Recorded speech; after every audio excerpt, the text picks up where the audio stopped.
আল্লাহ বলেন ইন্নাকা আলা কুল্লি শাইইন কাদির, নিশ্চয়ই আল্লাহ তাআলা সর্বশক্তিমান। আল্লাহর উপর আর শক্তিওয়ালা কেউ নাই, আল্লাহর মতো বড় কুদরতওয়ালা কেউ নাই, আল্লাহর মতো দ্বিতীয় কোনো আল্লাহ নাই। আল্লাহ হলেন সব শক্তির অধিকারী, সব শক্তির মালিক হলেন একমাত্র আল্লাহ। পরের আয়াতে আল্লাহ জানায় দিয়েছেন তুলিজুল লাইলা ফিন নাহার। আল্লাহ বলেন হে নবী আপনি কথাটা জানায় দেন, আমি আল্লাহ রাতকে দিনের ভিতরে ঢুকায় দেই। তুলিজুল লাইলা ফিন নাহার ওয়া তুলিজুন নাহারা ফিল লাইল, এবং দিনকে আমি আল্লাহ রাত্রের ভিতরে প্রবেশ করায় দেই, রাত্রের ভিতরে ঢুকায় দেই। এক কথায় এটা রাত্রের মালিক হইলেন আল্লাহ, দিনের মালিক হইলেন আল্লাহ। ওয়াতুখরিজুল হাইয়া মিনাল মাইয়িতি ওয়াতুখরিজুল মাইয়িতা মিনাল হাই। এ নবী আপনি কথাটা জানায় দেন, আমি আল্লাহ জীবিত জিনিস থেকে মৃত জিনিস আমি আল্লাহ বাহির করি, আবার মৃত জিনিস থেকে আমি আল্লাহ জীবিত জিনিস বাহির করে। বলেন সুবহানাল্লাহ। ইযা দাখালা রাজাবা ক্বাল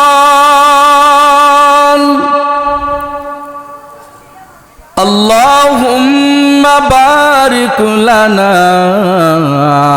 ফি রজব ওয়া শাবান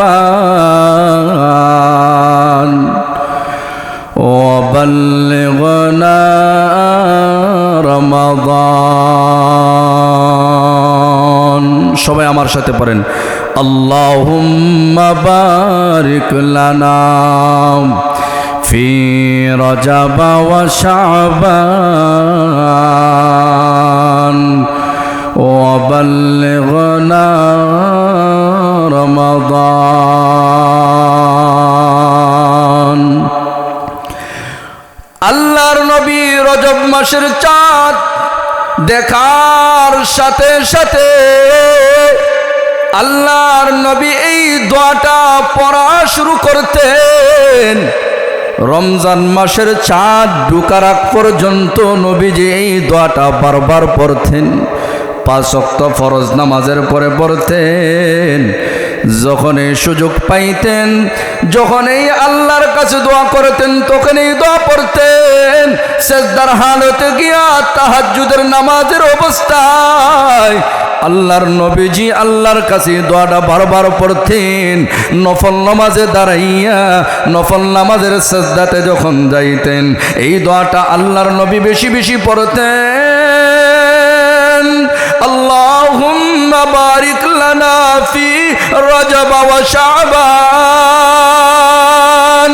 ওয়া বাল্লিগনা রমাদান। আল্লাহর নবী আল্লাহর কাছে বলতেন হে আল্লাহ, এ পরওয়ারদিগারে আলম, আল্লাহ তুমি আমাদের জন্য রজব মাসে বরকত দিয়া, শাবান মাসে বরকত দিয়া, আল্লাহ তুমি আমাদের হায়াতকে রমজান পর্যন্ত পৌঁছায়া দাও। আল্লাহর নবী দোয়াটা বেশি বেশি পড়তেন। এই জন্য আমাদের ওই দোয়া বেশি পড়া দরকার আছে কিনা নাই? জোরে বলেন আছে কিনা নাই?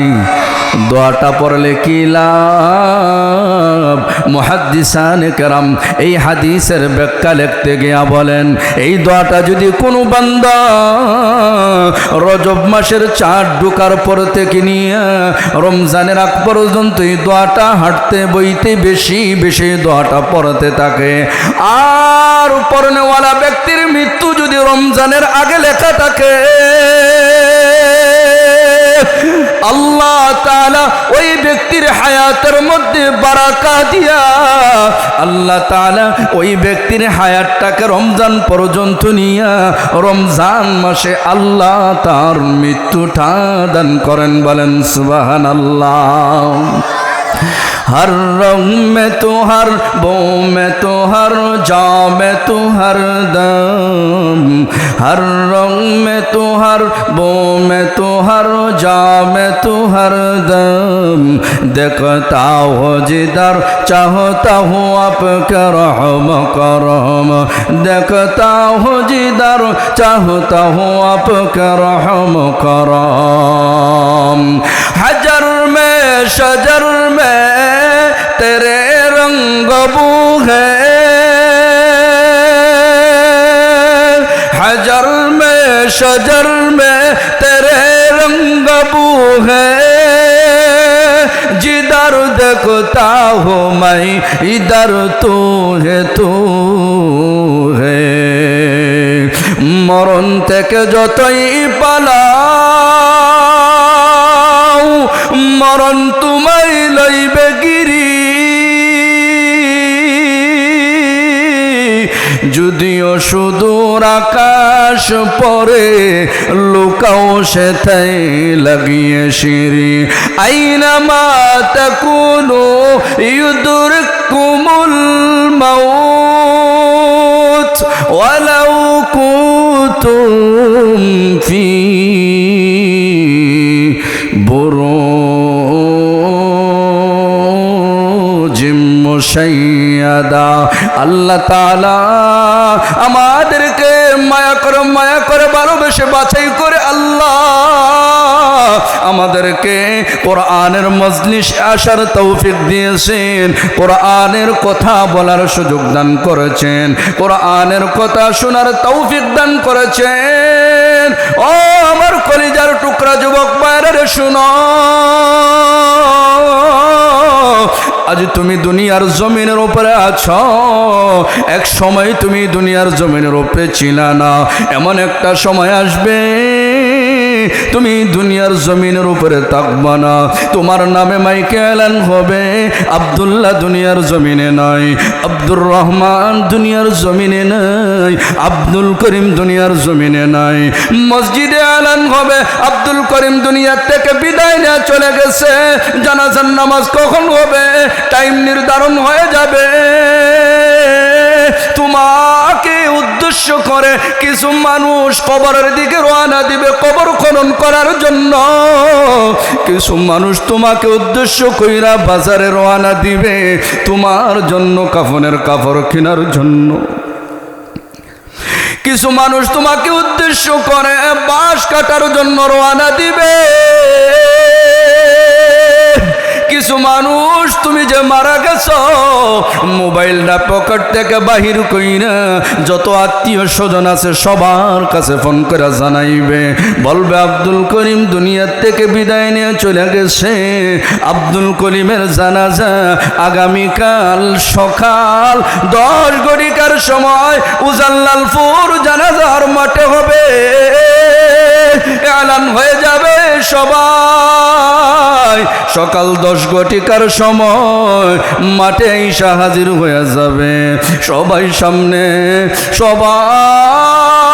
সামনাসামনি হয়ে যাবে আব্দুল করিমের লাশ গোসল করাইয়া গরম পানি করবে বড়ই পাতা দিয়া জনমের শেষ গোসল দিয়া জনমের শেষ বিদায়ের জন্য জানাজার মাঠে ঈশা হাজির হয়ে যাবে আব্দুল করিমের লাশ সামনে নেওয়া হবে ইমাম সাহেব জানাজার নামাজ শুরু কইরা দিবে সবাই জানাজার নামাজ দেওয়ার পরে আব্দুল করিমের লাশটা খাটের মধ্যে উঠাইয়া সবাই কবরস্থানে নিয়ে যাইবে ঠিক কিনা বলেন আরো জোরে বলেন ঠিক কিনা আব্দুল করিমের যাবে আমি নিজে মোহাম্মদেরও যাবে আপনাদেরও যাবে কেউ দুনিয়ার জমিনে থাকবে না ঠিক কিনা বলেন আব্দুল করিমের লাশটা কবরস্থানের সামনে নিয়ে হাজির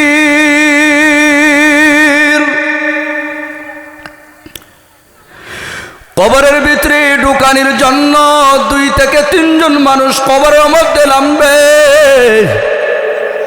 লামার পরে আব্দুল করিমের লাশটাকে খাটি থেকে নামাইয়া কবরের নিচে নিয়ে যাবে এমন ঘরের ভিতরে ঢুকাইবে যেই ঘরের ভিতরে বিছানা নাই যেই ঘরের ভিতরে বালিশ নাই, যেই ঘরটা বড় হবে না, ছোট হবে, যেই কবরটা এমন হবে অন্ধকার, মাটিতে শোয়াইয়া মাথার মধ্যে যেই বাদাই করা কাপড় আছে, ওই কাপড়ের মাথার মধ্যে যেই বাদাইটা খুইলা দিবে, ওর দিকে যেই বাদাই করা আছে ওই বাদাইটা খুইলা দিবে। জনমের শেষ বিদায় দিয়া একজন একজন করে কবর থেকে উঠবে। যখন সবাই উঠা যাবে, ওটার পরে বাঁশ দিয়া দিবে, বাঁশ দিয়া কবরটাকে ডাইকা ফেলবে, বাঁশের উপরে আবার চাটাই দিবে, চাটাইয়ের উপরে আবার মাটি দিয়া, সবাই মাটি দিয়া জনমের শেষ বিদায় দিয়া আব্দুল করিমকে মাটির নিচে রাইকা দাফন কইরা সবাই সবার বাড়িতে চইলা যাবে। অল্প সময়ের ভিতরে মুনকার নাকির আব্দুল করিমকে সজাগ করবে, কবরের ভিতরে বসাইবে। ফেরেশতারা এসে হাজির হইয়া বলবে, মান রাব্বুকা ওয়া মান দীনুকা ওয়া মান নাবিয়ুকা। ও কলিজার টুকরা যুবক ভাই, আমি তোমাদের দুইটা পাও ধইরা বলি, নিজের জীবনকে নষ্ট কইরো না। হেলায় খেলায় নিজের জীবনকে নষ্ট কইরা দিও না। বাজে আড্ডায় গিয়া নিজের জীবনকে ধ্বংস কইরা দিও না। নাচ গানে গিয়া নিজের জীবনকে নষ্ট কইরো না। খারাপ বন্ধুর সাথে সম্পর্ক কইরা তোমার জীবনকে ধ্বংস কইরো না। টাচ মোবাইল হাতে নিয়া খারাপ জিনিসগুলো তোমরা দেখো না।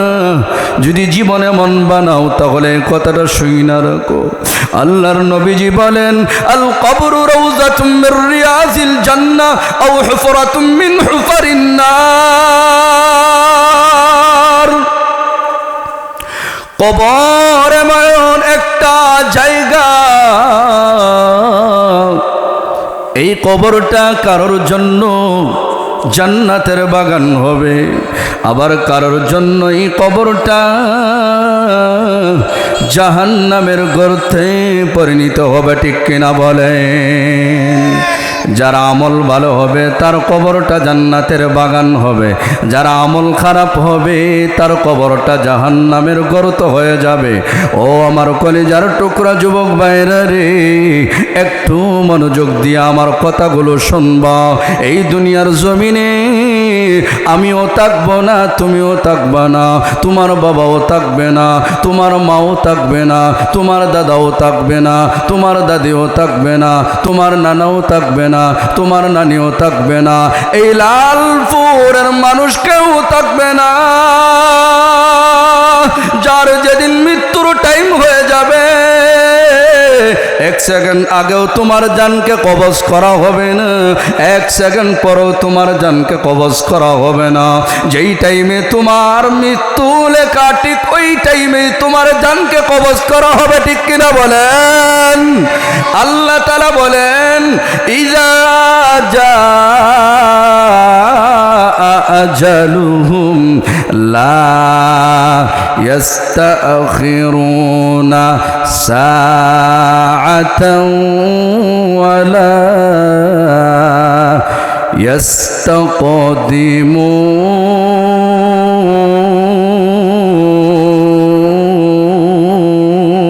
ইস্তাকদিমুন। আল্লাহ তাআলা কোরআনের আয়াতের দ্বারা জানায় দিয়েছেন, বান্দার যখন মৃত্যুর টাইম হয়ে যাবে, আজরাইল এসে হাজির হবে। আজরাইল এসে বলবে, রেডি হও, রেডি হও, তোমার জানকে কবজ করা হবে। ওই সময় যদি আব্দুল করিম বলে, আমাকে 2টা মিনিট সময় দাও, আমি 2 রাকাত নামাজ পড়ব। আজরাইল বলবে না না, এখন আর তোমাকে 2 মিনিট দেওয়া তো দূরের কথা, 1 সেকেন্ড সময় তোমাকে দেওয়া হবে না। কারণ নামাজ পড়ার জন্য আল্লাহ তোমাকে 60 বছরের জীবন দিয়েছিল, নামাজ পড়ার জন্য আল্লাহ তোমাকে 70 বছরের জীবন দিয়েছিল, নামাজ পড়ার জন্য আল্লাহ তোমার জীবন 80 বছরের জীবন দিয়েছিল, নামাজ পড়ার জন্য আল্লাহ তোমাকে 90 বছর জীবন দিয়েছে। এই 90 বছর জীবনের মধ্যে কোনোদিন তুমি মসজিদের মধ্যে যাও নাই, এই 90 বছরের মধ্যে কোনোদিন তুমি কোরআন তেলাওয়াত করো নাই, এই 90 বছরের ভিতরে তুমি কোনোদিন ভালো কাজ করো নাই। আজ তুমি 2 রাকাত নামাজ পড়া জাহান্নাম থেকে বাঁচতে চাও না, না বাঁচা যাবে না। জাহান্নাম থেকে বাঁচার জন্য আল্লাহ তোমাকে যেই জীবন দিয়ে দুনিয়ার জমিনে পাঠাইছিলেন, আল্লাহ তো কোরআনের আয়াতের দ্বারা জানাই দিছেন, আল্লাযী খালাকাল মাউতা ওয়াল হায়াতা লিয়াবলুয়াকুম আইয়ুকুম আহসানু আমালা। আল্লাহ তাআলা আমাদেরকে হায়াত আর মওত দিয়ে দুনিয়ার জমিনে পাঠাইছেন কি জন্য? আল্লাহ তারা পরের শব্দের দ্বারা আল্লাহ জানায়া দেন, লিয়াবলুয়াকুম আইয়ুকুম আহসানু আমালা। আমি আল্লাহ দেখতে চাই তোমাদের মধ্যে কে ভালো ভালো আমল করে, কে সুন্দর সুন্দর নেক আমল করে। এই পরীক্ষাটা করার জন্যই আমি আল্লাহ মানব জাতি আর জিন জাতিকে এই দুনিয়ার জমিনে পাঠাইছি। বলেন ঠিক কিনা? আল্লাহ তাআলা বলেন, ওয়ামা খালাকুতুল জিন্না ওয়াল ইনসা ইল্লা লিয়াবুদুন। আল্লাহ বলেন, আমি মানব জাতি আর জিন জাতিকে কেবলমাত্র আমি আল্লাহর গোলামি করার জন্যই তাদেরকে পয়দা করেছি, আমি আল্লাহ তাদেরকে সৃষ্টি করেছি। বলেন সুবহানাল্লাহ। ও আমার কলিজার টুকরা যুবক ভাইরা, নামাজ পড়বেন নি আজকে থেকে? আরো আসতে বলেন, নামাজ পড়বেন নি, রোজা রাখবেন নি, মা বাবার কথা শুনবেন নি, মুরব্বীদেরকে সম্মান দিবেন নি, ভালো হইয়া চলবেন নি। ও আমার কলিজার টুকরা যুবক ভাইরা রে, মনোযোগ দিয়া শোনো। কারো মরণ কখন হয়ে যায় জানা নাই, আসার সিরিয়াল আছে, যাওয়ার কোনো সিরিয়াল নাই। এমনও তো হইতে পারে বাবার আগে ছেড়ে দুনিয়ার জমিন থেকে চইলা যাবে, দাদার আগে নাতিও দুনিয়া থেকে চলে যায় কি যায় না? ও কলিজার টুকরা যুবক ভাইরা রে, তোমার মতো টকবগে যুবকরাও 17 বছর বয়সের যুবক দুনিয়া থেকে বিদায় নিয়ে চলে যায়, 20 বছরের যুবক দুনিয়া থেকে চলে যায়, 10 বছরের বয়সের ছোট বাচ্চারাও দুনিয়া থেকে বিদায় নিয়ে যায় কি যায় না? আরো আসতে বলেন, যায় কি যায় না? অনেক সময় দেখা যায় দাদার বয়স 90, নাতির বয়স হইল 5, দাদা দাদা বলে ডাকে, নাতিকে হাতে ধইরা বাজারে নিয়ে যায়, বাজারে নিয়ে যায়। নাতি বলে, দাদা আমাকে ওই জিনিস কিনা দাও, আমাকে ওই জিনিসটা কিনা দাও। দাদা কিনা দেয়, রাত্রেবেলা ঘুমায় গেছে, সকালবেলা দাদা তাকায় দেখে নাতি দুনিয়া থেকে বিদায় নিয়ে চলে গেছে। এমন ঘটনা হয় কি হয় না?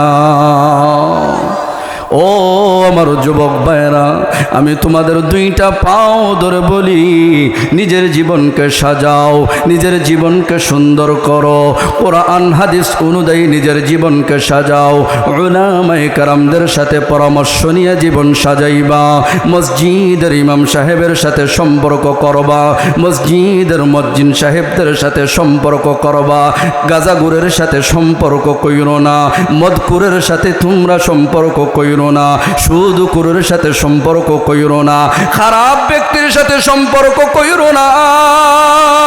সৎসঙ্গে স্বর্গবাস, অসৎসঙ্গে সর্বনাশ। ভালোর সাথে চললে ভালো হইবা, খারাপের সাথে চললে খারাপ হইবা। ঠিক কিনা বলে? আমার কথা বুঝে থাকলে যুবক ভাইরা বলুন, নিজের জীবনকে সাজানো দরকার আছে কিনা নাই? আছে কিনা? এখন একটু জিকির করতে পারবেন নি? সবাই আওয়াজ দিয়ে বলেন লা ইলাহা। আওয়াজ হয় নাই লা ইলাহা। আওয়াজ কমেন না, মাশাআল্লাহ খুব সুন্দর আওয়াজ দিতে চায়। যেভাবে আছে ওইভাবে রাখেন। ধন্যবাদ আপনাদেরকে, মাশাআল্লাহ। আওয়াজ যদি কমাইছেন উল্টা দোয়া করুন, বুঝছেন? আরো জোরে লা ইলাহা।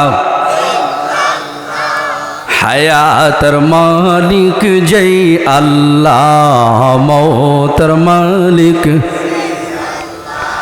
মৌতের মালিক সেই আল্লাহ। আরো জোরে লা ইলাহা ইল্লাল্লাহ। মাশাআল্লাহ মাশাআল্লাহ, মাঠ বইরে গেছে। আল্লাহ কবুল করেন, সবাই বলেন আমিন। প্রত্যেকটা যুবক ভাইকে আবু বকর, ওমর, আলী, ওসমানের মতো আল্লাহ কবুল করেন, সবাই বলেন আমিন। প্রত্যেকটা মুরব্বী বাবার হায়াতের মধ্যে আল্লাহ বারাকা দান করেন, সবাই বলেন আমিন। যারা শেষ পর্যন্ত বসবেন, আমি লাস্টে একটা দোয়া করবো, এই দোয়া নিয়ে উঠবেন। কারা কারা হাত উঠায় দেখায় দেন। আল্লাহ তুমি আমাদের সবাইকে কবুল করো, সবাই বলেন আমিন। হাতটা নামান। আমার বাবার বয়সের মানুষও বসে আছে, দাদার বয়সের মানুষও বসে আছে। ভাই একটা নিয়ম, বেয়াদবি মাফ করবেন। হয়তো আমরা একটু বয়ান করি বিদে আমাদেরকে তুষকের মধ্যে এখানে একটা চেয়ার দেওয়া হয়েছে, আমরা সোফার মধ্যে বসছি। আমাদের তো ঠান্ডা লাগে না, কিন্তু আপনাদের ঠিকই ঠান্ডা লাগতেছে। আমার থেকে আপনাদের দাম আল্লাহর কাছে বেশি। কেন জানেন? আপনারা এত কষ্ট করে শীতের মধ্যে মাটির মধ্যে বসে গেছে। হয়তো আল্লাহ আপনাদের উসিলা করে আমি ওদমকে মাফ করতে পারেন কি পারেন না বলেন? আপনাদের দাম অনেক বেশি। হয়তো এটা নিয়ম, এই জন্য একটু বসা, না হয় এই যে অবস্থাটা, আপনাদের দামটা বেশি আল্লাহর কাছে। আল্লাহ ফেরেশতাদেরকে ঘোষণা করেন, ও আমার ফেরেশতারা, তোমরা বলছিলে আমি তাদেরকে বানানির জন্য, আর তোমরা বলছিলে আল্লাহ কি জন্য বানাইবেন? এরা দুনিয়াতে গিয়ে ফিতনা করবে, মারামারি করবে, হানাহানি করবে, রক্তপাত করবে। আপনি কেন তাদেরকে বানাইবেন? আমরাই তো আপনার তাসবিহ পড়ি, আমরাই তো আপনার জিকির করি, আমরাই তো আপনার ইবাদত বন্দেগী করি। আল্লাহ বলেন, আমি আল্লাহ যা জানি তোমরা তা জানো না। সুবহানাল্লাহ বলেন। এই মজলিসটা দেখেই আল্লাহ ফেরেশতাদের সাথে গর্ব করে বলেন, ও আমার ফেরেশতারা, তোমরা কি বলছিলা আমার বান্দাগুলো দুনিয়ার জমিনে গিয়া মারামারি করবে? হ্যাঁ, তাকায় দেখো আমার এই বান্দাগুলো দুনিয়ার জমিনে এই মুহূর্তে তাকায় দেখো, উজান লালপুর জানাজার মাঠে তারা বৈশা আছে। আরামের ঘুম হারাম কইরা দিয়া, আরামের বিছানাকে হারাম কইরা দিয়া, কুলা ময়দান আকাশের নিচে যুবকরা, মুরব্বী বাবারা, কম বয়সওয়ালা, বেশি বয়সওয়ালা, 80-90 বছরের মানুষও এইরকম মজলিসের মধ্যে বসে আছে। ও ফেরেশতারা, তোমরা সাক্ষী থাকো, আমি আমার এই বান্দাগুলোর জীবনের গুনাহগুলোকে মাফ করে দিলাম। কুলিল্লাহুম্মা মালিকাল মুলক, কুলিল্লাহুম্মা মালিকাল মুলক তুতিল মুলকা মান তাশা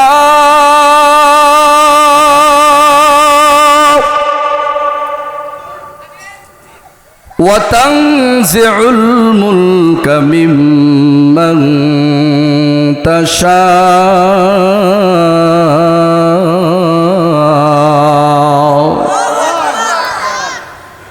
وتعز من تشاء وتذل من تشاء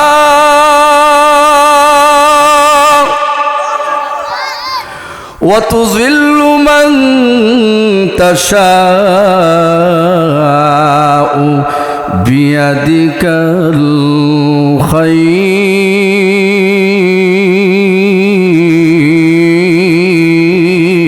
الخير إنك على كل شيء قدير।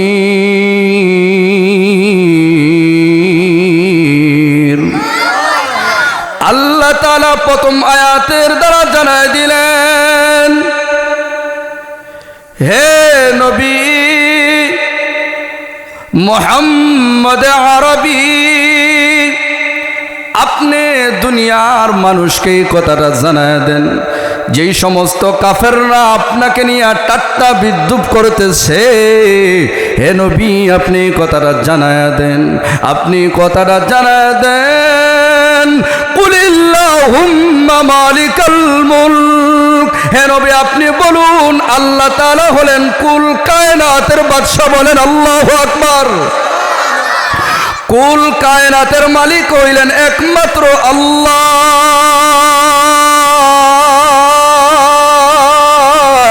ওই আল্লাহ জানা দিছেন তুতিল মুলকা মিম্মান তাশা।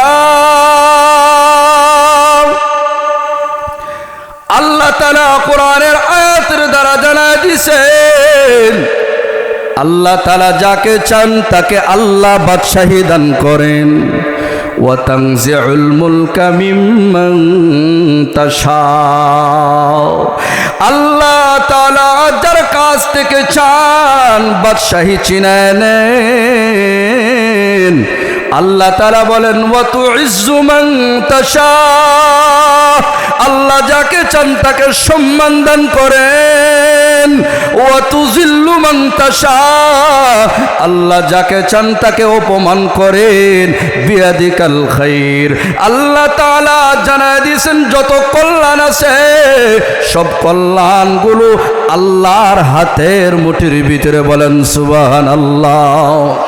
এরপরে আল্লাহ বলেন ইন্নাকা আলা কুল্লি শাইইন কাদির। নিশ্চয়ই আল্লাহ তাআলা সর্বশক্তিমান। আল্লাহর উপর আর শক্তিওয়ালা কেউ নাই, আল্লাহর মতো বড় কুদরতওয়ালা কেউ নাই, আল্লাহর মতো দ্বিতীয় কোনো আল্লাহ নাই। আল্লাহ হলেন সব শক্তির অধিকারী, সব শক্তির মালিক হলেন একমাত্র আল্লাহ। পরের আয়াতে আল্লাহ জানায় দিয়েছেন তুলিজুল লাইলা ফিন নাহার। আল্লাহ বলেন হে নবী আপনি কথাটা জানায় দেন আমি আল্লাহ রাতকে দিনের ভিতরে ঢুকায় দেই। তুলিজুল লাইলা ফিন নাহার ওয়া তুলিজুন নাহারা ফিল লাইল।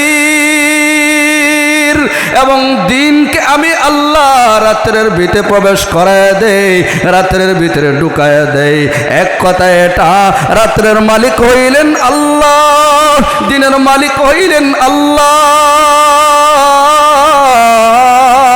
ওয়াতুখরিজুল হাইয়া মিনাল মাইয়িতি ওয়াতুখরিজুল মাইয়িতা মিনাল হাই। হে নবী আপনি কথাটা জানায় দেন আমি আল্লাহ জীবিত জিনিস থেকে মৃত জিনিস আমি আল্লাহ বাহির করি, আবার মৃত জিনিস থেকে আমি আল্লাহ জীবিত জিনিস বাহির করি, বলেন সুবহানাল্লাহ। আল্লাহ তাআলা শেষে বলেন ওয়া তারযুকু মান তাশাউ বিগাইরি হিসাব।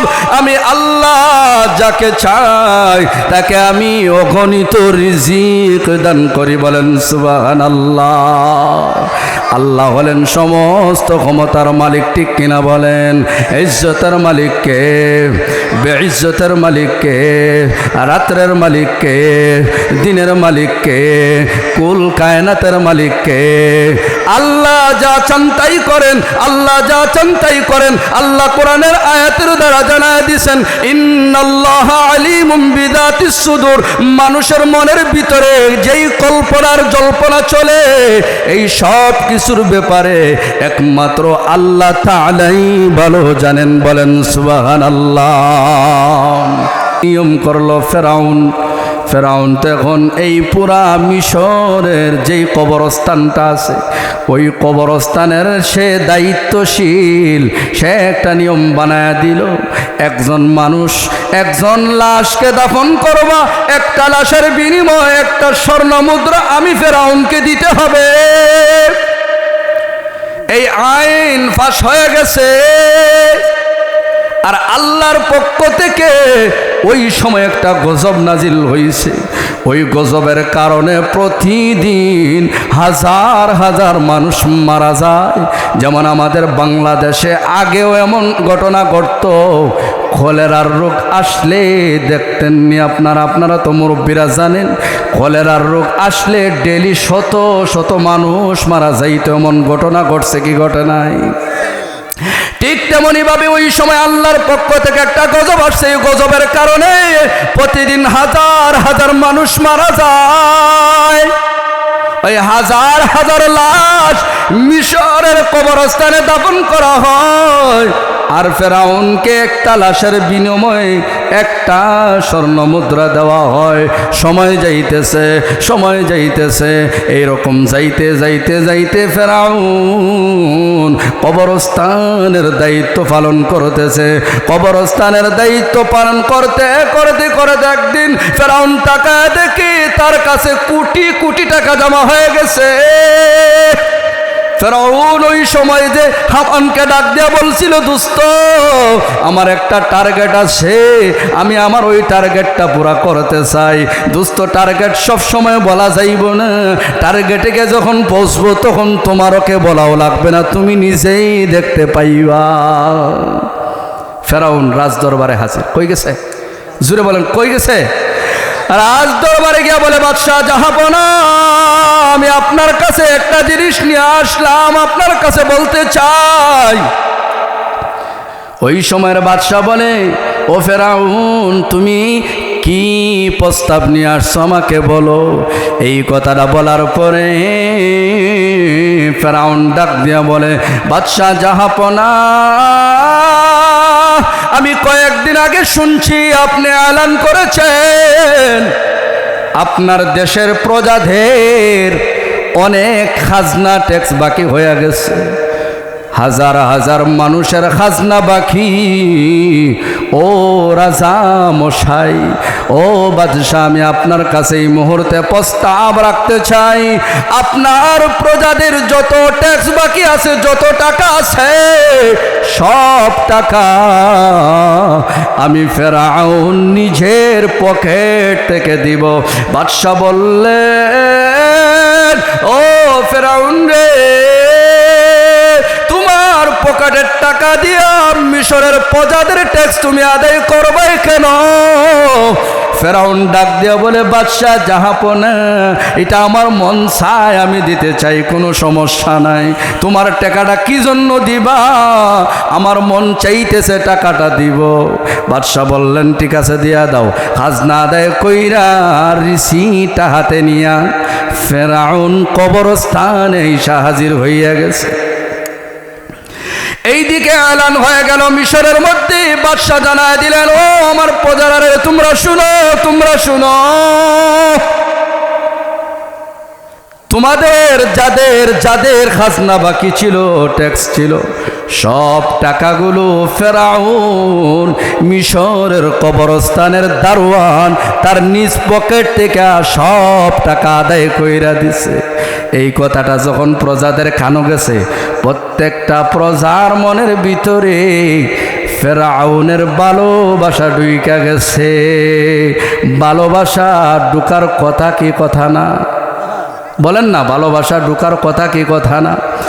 আপনার ট্যাক্সের টাকা যদি আর একজনে দিয়া দেয়, তাহলে আপনার মনের ভিতরে তার প্রতি ভালোবাসা লাগবে কি লাগবে না?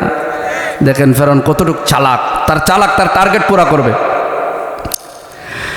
ফেরাউন যখন ট্যাক্স দিয়া কবরস্থানে চলে গেল, মানুষ যায় ট্যাক্স দেওয়ার জন্য।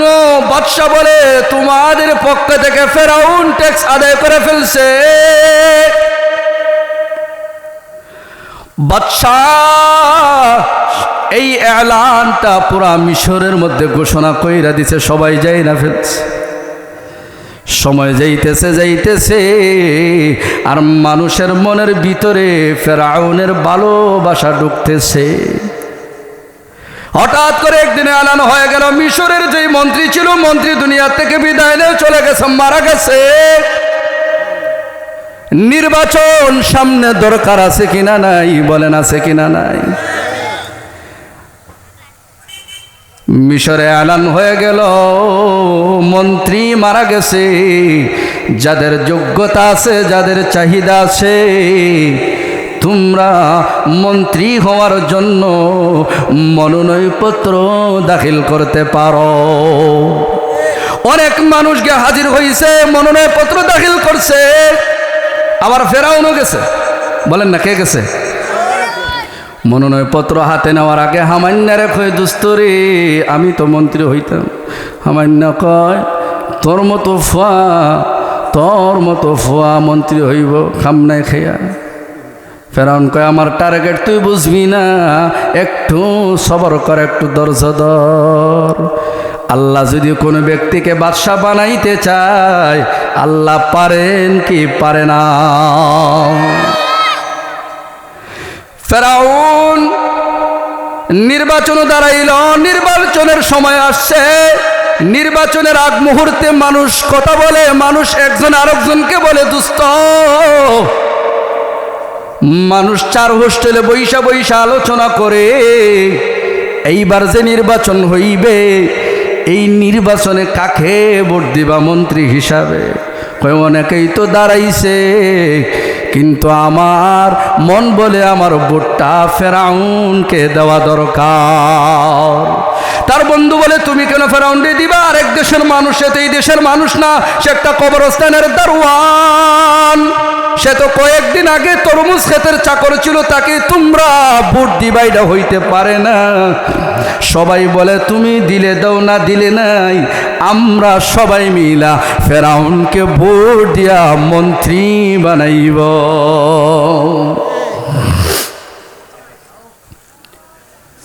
নির্বাচন শুরু হয়ে গেছে। ফেরাউন বিপুল ভোট পাইয়া দেশের মিশরের মন্ত্রী হয়ে গেছে। বলেন আল্লাহু আকবার। আঙ্গুল ফইলা কি হয়ে গেছে? কলা গাছ যদি বলেন আঙ্গুল ফইলা কি হয়েছে? আল্লাহ ফকিরকে ধনী, আবার আল্লাহ ফকিরকে বাদশাহ বানাইতে পারেন কি পারেন না? ফেরাউন দেশের কি হয়ে গেল? মিশরের মন্ত্রী হয়ে গেল। মন্ত্রী হওয়ার পরে সে দেশ চালাইতেছে, হামান্যারে কাছে রাখে, মাঝে মাঝে ডাক দেয়, দুস্থ এদিকে আস, এইভাবে চলবি, এইভাবে চলবি, এইভাবে চলবি। হামান্যা বড় শয়তান ছিল। কিতাবের মধ্যে মুফাসসিরানে কেরাম লেখেন ফেরাউন স্বভাব যাতে তার চরিত্রটা তো খারাপ ছিল না, সে তার মন মানসিকতা খুবই ভালো ছিল, কিন্তু তার বন্ধু হামান্যা বড় খারাপ ছিল। শয়তানের ঘরের শয়তান আছি। ওই হামান্যা ফেরাউনকে খারাপ বুদ্ধি দিত। কিছু খারাপ মানুষের কারণে দল নষ্ট হয় কি হয় না? কিছু খারাপ মানুষের কারণে সমাজ নষ্ট হয় কি হয় না? এক কলস দুধের মধ্যে যদি সামান্য এক ফোঁটা ছানা পড়ে, দুটা ফাঁক থাকবে না ফাঁক হইব? আপনি খাইবেন নি? এক কলস দুধের মধ্যে এক ফোঁটা ছানা পড়ছে, ভাই এক ফোঁটা ছানা পড়ছে, আপনারে দুধ দিলাম 10 গ্লাস খায়েন, আপনি খাইবেন নি? না আপনি খাইবেন নি? আমার দিলে আমি খামো না, আপনারা খাইবেন? ফেরাউন দেশ চালাইতেছে, সে মন্ত্রী। কয়েকদিন যাইতে না যাইতেই মিশরের যে বাদশা ছিল, ওই বাদশাও মারা গেছে। বাদশা দুনিয়া থেকে বিদায় নিয়ে চলে গেছে। দেশের মধ্যে আউলা জাউলা লাইগা গেছে। বাদশা দুনিয়া থেকে বিদায় নিয়ে চলে গেছে। এখন তো আবার দেশে আবার নির্বাচন হওয়া দরকার। কিন্তু মিশরের যত প্রজা ছিল সব প্রজা বলে না না, কোনো নির্বাচন চলবে না। এক বাক্যে আমরা সবাই বলি ফেরাউনের মতো ভালো মানুষ হইতে পারে না। আমরা সবাই বইলা দিলাম, ও মন্ত্রী আপনিই এই দেশের বাদশা হবেন। সবার রায় অনুযায়ী, সবার মত অনুযায়ী ফেরাউন মিশরের বাদশা হয়ে গেছে।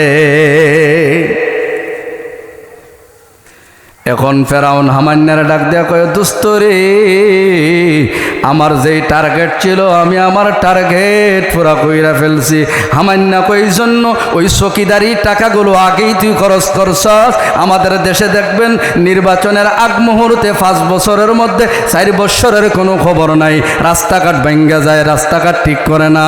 নির্বাচনের 6 মাস আগে রাস্তা ঠিক করে, উপরে উপরে হালকা বালু দেয় আর ডালাই করে, আছেন এরকম। মানুষে দেখায় কাজ করে, মানুষে দেখায় কি করে? আমরা এখানে নাই, আমরা রাস্তাঘাট খুব ভালো, ঠিক আছে না? আমাদের রাস্তাঘাটে খুব ভালো না? হ্যাঁ ঠিক আছে, খুব ভিআইপি রাস্তা এগুলো, ঠিক না? ফেরাউন বলতেছে সে তো মন্ত্রী, নির্বাচন দরকার, বাদশা বানানি দরকার। সবাই বলে না, নির্বাচনের কোনো প্রয়োজন নাই। নির্বাচনের কোনো প্রয়োজন নাই, আপনি বাদশা হয়ে যান। ফেরাউন বাদশা হয়ে গেল। বাদশা হয়ে যাওয়ার পরে ফেরাউন বলে, আমি তো বাদশা হয়েছি, এখন তো মন্ত্রীর যে সিটটা আছে ওই মন্ত্রীর জায়গাটা খালি হয়ে গেছে, মন্ত্রী কারে বানাইব? প্রজা সবাই আওয়াজ দা বলে, মন্ত্রী আপনার মনে যারে চায় তারে বানায় নেন, তারে মনে চায় যারে মনে চায় তারে বানান। ফেরাউন তার বন্ধুকে ডাক দে বলে, ও হামান দোস্ত দিকে আয়, আমি হইলাম দেশের বাদশাহ, তোর কপাল খুললে গেছে, আমি তোকে আজকে তেইকা এই মিশরের মন্ত্রী বানাইলাম।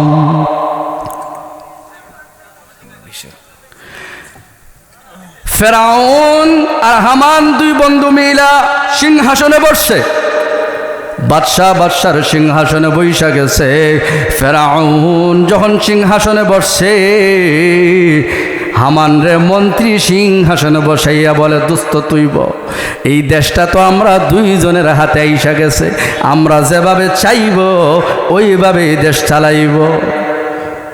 হামান রে কয়, দোস্ত তুই যেইভাবে পরামর্শ দিবে আমি ওইভাবে দেশ চালাইমু। হামান্য কয়, আমার কথা আর এরফের করবি না, যদি করস তো মরবি। কারে কয়টা?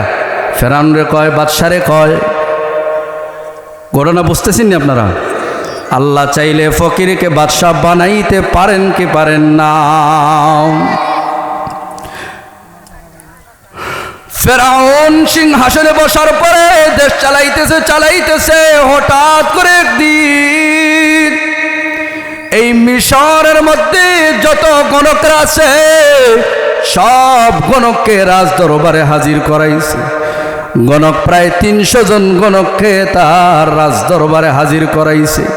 এই 300 জনের মধ্যে থেকে সবচেয়ে বড় যে গণক আছে, ওই গণকের বয়স হইল 320 বছর। ফেরাউন ডাক দিয়া বলে, তোমরা গণনা কইরা দেখো, আমি তো মিশরের বাদশা হইলাম, আমার এমন কোন দুশ্মন আছে কিনা যেই দুশ্মন আমার রাজত্বকে ধ্বংস কইরা দিবে, যেই দুশ্মনের কারণে আমার বড়াই শেষ হয়ে যাবে, আমার ক্ষমতা শেষ হয়ে যাবে। গণকে গণনা কইরা বাদশাকে ডাক দেয়া বলে, ও বাদশা জাহাপনা, আমরা সবাই গণনা কইরা দেখছি সামনে 3 মাসের ভিতরে এমন একজন ব্যক্তি আসবে যার নাম হবে মূসা, যার নাম হবে মূসা কালিমুল্লাহ। ওই মূসার কারণে আপনার রাজত্ব ধ্বংস হয়ে যাইবে, আপনার ক্ষমতা ধ্বংস হয়ে যাবে, এমনকি মূসার কারণে আপনি দুনিয়া থেকে বিদায় নিয়ে চলে যাবেন। ফেরাউন ডাক দে বলে, তা হইতে পারে না, হইতে পারে না।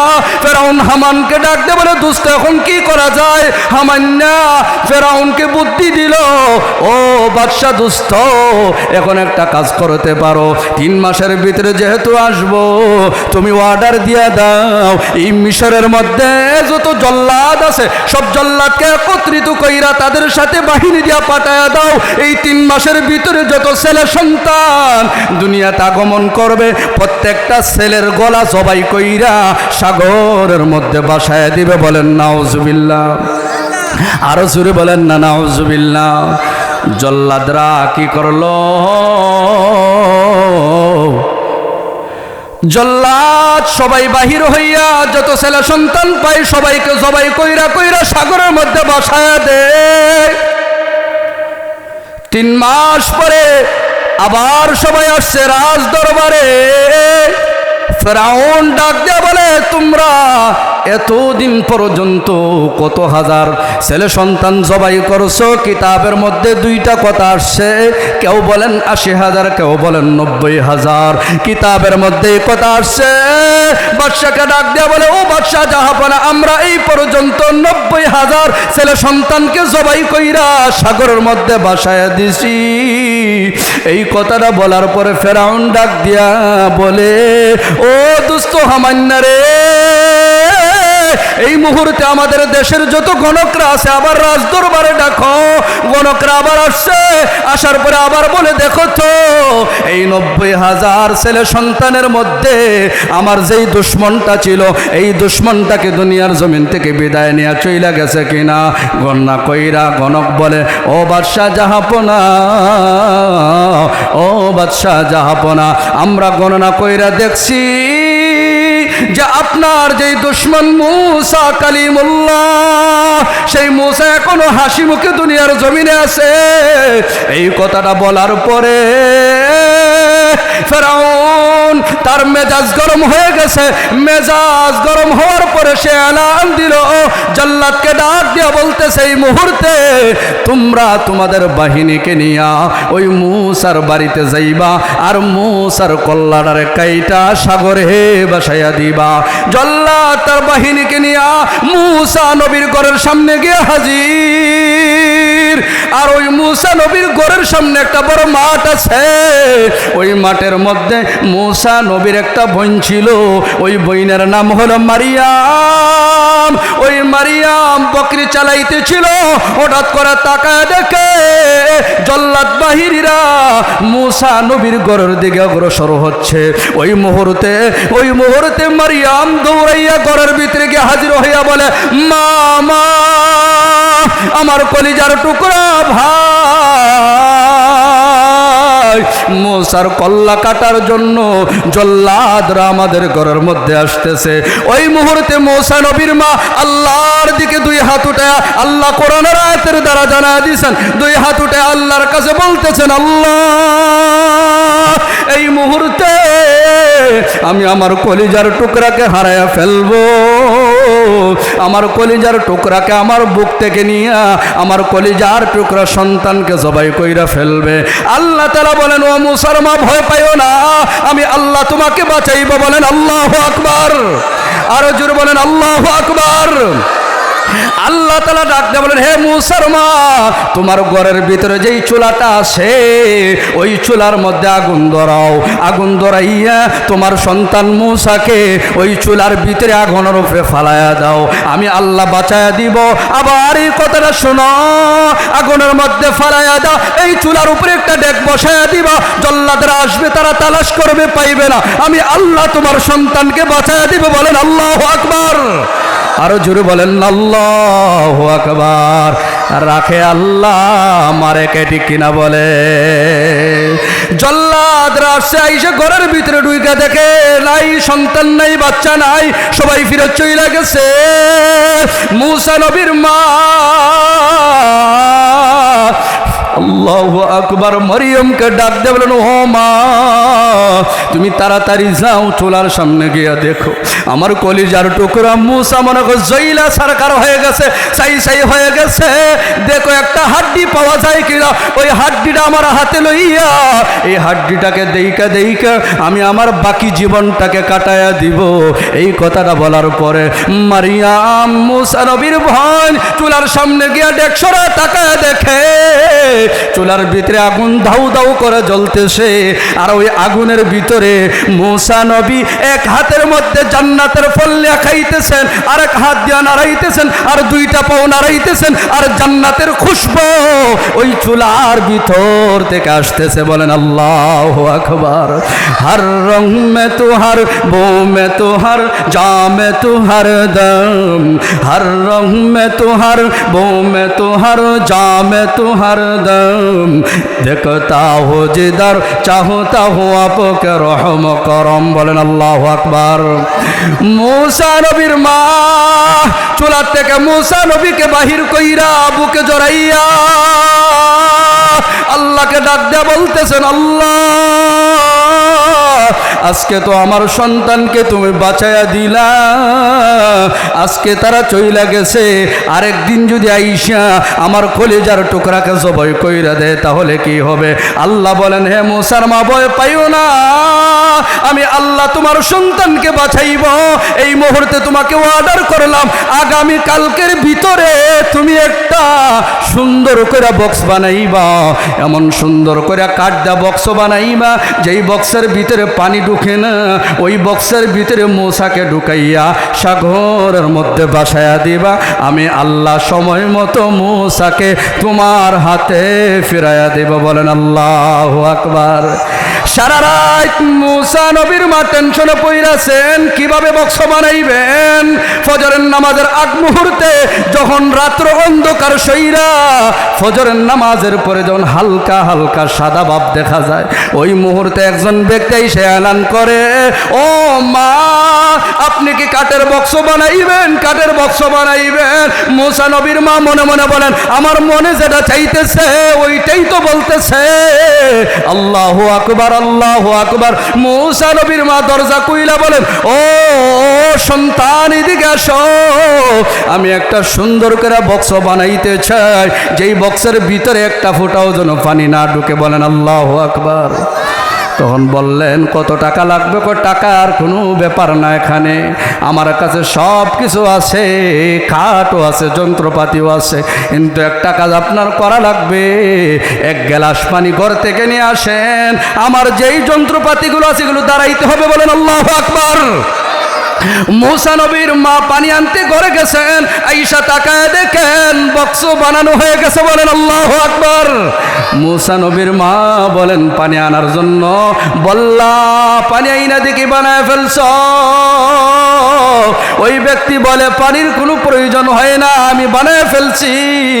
বানায়া যখন শেষ হয়ে গেছে, ওই ব্যক্তি বলে, ও মূসার মা, আমি এখন চইলা যাই।